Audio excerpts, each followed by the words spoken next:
eu não fiz nada, e agora, Gabriela, dá tempo para correr, para se adaptar, a gente vai ter um prazo, obviamente, que as coisas vão se acomodar, e é através desse prazo que a gente precisa também trabalhar. Eu gosto de fazer uma analogia, quando a gente tem essa questão de, será que a LGPD vai pegar ou não vai? A gente sempre tem que pensar o seguinte, o CDC pegou. Por que o CDC pegou? Quando ele entrou, foi um apocalipse, as empresas diziam que era impossível lidar com o CDC, que era muito complicado, que não dava, que era inviável, que as exigências eram impossíveis.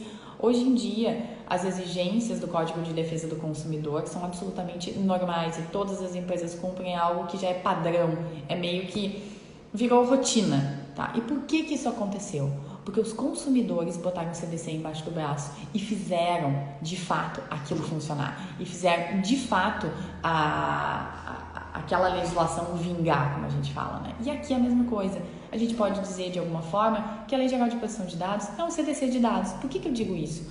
Porque nós temos como o grande agente fiscalizador da legislação o titular de dados, que são as pessoas físicas que fazem isso. Então, elas que vão cobrar das empresas, elas que vão exigir tudo isso. E através dessa exigência, dessa cobrança que as empresas vão ir se adaptando, porque se elas não se adaptarem, elas vão acabar sendo isoladas, elas vão ter inúmeros problemas judiciais, inúmeros problemas com a própria Autoridade Nacional de Proteção de Dados. Ela tem um desdobramento bastante negativo de tudo isso, tá? Então, eu preciso entender que, sim, eu tenho essa situação, eu tenho uma situação bastante problemática que precisa ser adequada perante a Lei Geral de Proteção de Dados, as empresas precisam correr e portanto, estar minimamente organizadas para atender esses direitos, né? Isso passa por procedimentos internos, por uma organização, o famoso data mapping que a gente tanto fala, que a gente sabe que é algo